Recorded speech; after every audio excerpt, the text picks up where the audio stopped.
Hi, welcome to my channel. Today I'm going to be discussing the dominant function for ESFJ and ENFJ, and that is extroverted feeling. I'd like to talk about what it shows up like in its dominant form, and also at the end I'll be giving some tips and tricks for these types and how to best use their dominant function. So let's get started. Extroverted feeling is the function we use to make decisions based on our emotional experience of our external world. So how does this show up? When extroverted feeling is dominant, it continually happens in the background automatically. It's almost like you can't turn it off. It absorbs the feelings of other people around. So let's say that you're at a sporting event. Think about how different that experience is to just sitting at home watching a sport, or even like if you were the only person in the stands watching this sport. For an FE user, it's absorbing that emotional experience and connection with the whole crowd, right? So that's one thing that a dominant FE user will always just feel. It's like the water you're swimming in. You can see how as a dominant FE user, you would be excellent at predicting how people are going to react, at influencing others to act in the best way. Extroverted feeling has a goal and a position, a perspective as well. So it's always out there looking at other people's emotions, absorbing them, getting off on them, gelling with them, connecting with them, all this stuff. And what it really wants in using this information is to create harmony, to create connection.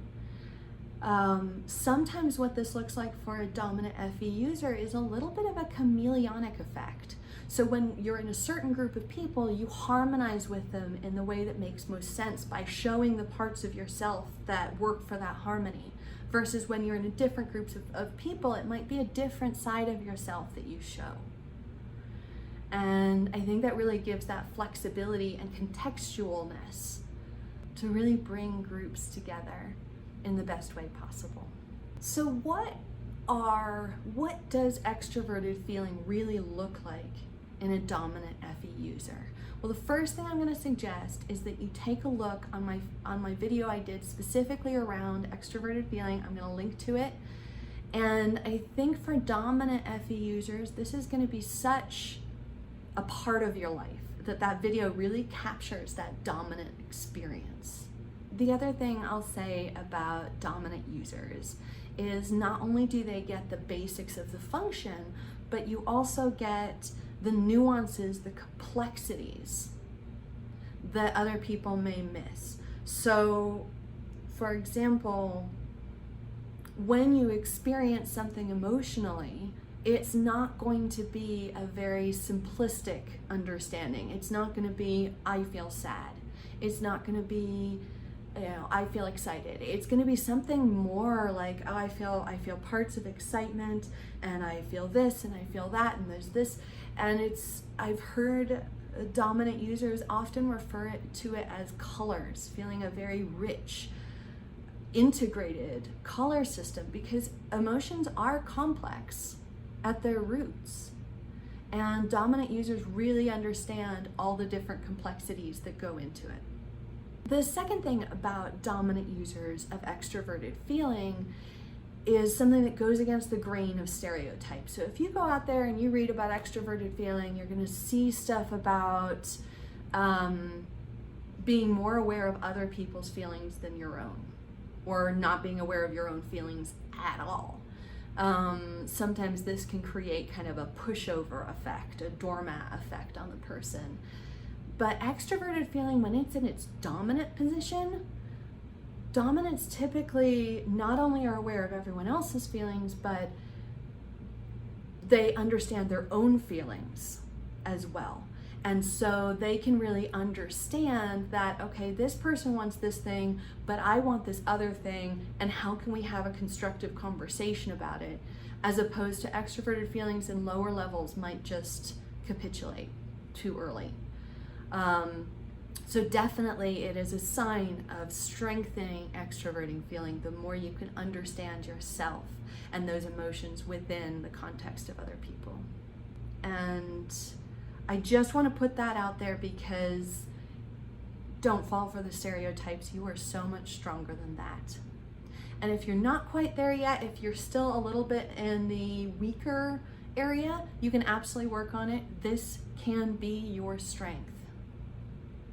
So let me start talking now about some tips and tricks for dominant FE users. How to best use your extroverted feeling.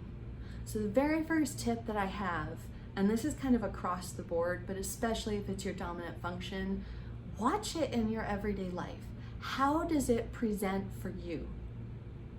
Where does it really help you? Where is it maybe not helping you as much?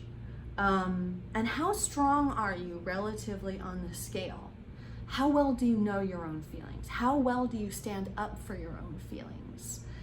How much are you using this function to be stronger and to have a better impact on the world? So number one, assess where you are. For some of you, especially younger viewers, teens, 20s, or people maybe who have gone through a lot of stuff in your past, if you've gone through difficult times, sometimes that can impede your dominant function use. So if you do find some of these things on the videos, oh, maybe I don't quite have that down, you fall on kind of the weaker side, I do recommend that you watch my other video, I'll post it as well, about people who are more in the next level down, basically, on developing this function. I'm gonna make a video for people who have extroverted feeling in their second place in the stack, and I think a lot of the advice on that video will be great for you if you're a dominant user, but maybe it's still a little bit, it still needs some maturing. It needs to be in the oven just a little bit longer. And absolutely practicing and awareness is really important for that journey. The second tip I have for extroverted feeling in a high position has to do with the way you absorb other people's feelings. So you're sitting next to someone and having a discussion, and that person's really sad and you're kind of trying to help them, and then the conversation's over and you're by yourself and you just feel sad. What's happened is you've picked up that other person's emotion, but it's like sometimes you can forget that it's not yours. And so you start carrying around, you're like, I don't know why I'm sad, but I'm really sad. And sometimes you can literally just, you pick it up as if it's your own, and it doesn't quite make sense, and it's not helpful for decision making, and especially when it's a negative emotion, it can be really draining. So my second tip is get a handle, if you haven't already, on which emotions are yours and which emotions came from someone else. There's a real desire for extroverted feeling to take responsibility. And sometimes the way that will come out is very, very healthy, and you are a very responsible person, you help get stuff done and all this good stuff, right? But sometimes it comes out, and this is especially true if you don't know whether someone's emotion is yours or theirs, sometimes you can take responsibility for what's not yours. You cannot fully control the emotions of someone else. You just can't. You can try and influence and help, but if you start believing that someone else's emotion is yours or your responsibility, sometimes you can get caught up in a spiral. So my advice is to be aware. My third tip is to, once you've started really assessing how you're using it, how strong you are, know your superpowers. It is so easy for dominant functions, because they happen all the time and they're automatic, to think, oh, well, there's nothing. Know your superpowers, know what you're good at. Notice, like, hey, I did this thing that no one else could do. Because there's a cognitive distortion we all have that our greatest strengths are shared by everybody. So it's not really a strength. Anyone can do this. And the truth is, that's not true. Not everyone can do what you do. And in fact, I know that with any dominant function, you can fall into the trap of, yeah, everyone else can do this, they're just not. Let me give you an example. So let's say that you and your significant other are going about your day, and you notice as you go about your day, you're very conscientious. That Effie is out there taking care, checking in, knowing how they're feeling, but your significant other is not doing the same back. And sometimes it can be a trap of extroverted feeling to think, oh, he can see that I'm mad. Why isn't he blah, blah, blah, blah, blah? He can see that I'm sad. Why isn't he comforting me? You have to remember that the parts of the brain that you use all the time, for some people, literally the lights are just turned off. Like they don't go in that room. So when you feel like someone's being inconsiderate to you, think to yourself, what is their type? Are they a feeler? Is there a chance that maybe they don't even see this stuff and I need to express because they're not mind readers and they can't read my emotions all the time? And then the fourth tip I would give for the extroverted feeling dominance is to choose your friends and your associations, your groups wisely. Let's say you're part of an organization, your workplace, and the workplace is a little toxic. People are upset a lot of the time. Because of that absorbing, when you go home, it's gonna take a lot to kind of decompress and let go of the feelings that aren't yours, because you're in a work environment that potentially is toxic to an extroverted feeling user. So choose those environments that you're in based on the fact that you are gonna soak up emotions, and it is gonna be very important for you to work on to act on your values, to act on your ethics. And if you're in a dysfunctional group or a group that is emotionally bad for you, remove yourself. If you stay in that toxic place, you're gonna start feeling like that's your life. You're gonna potentially forget that these emotions aren't you, that this isn't you.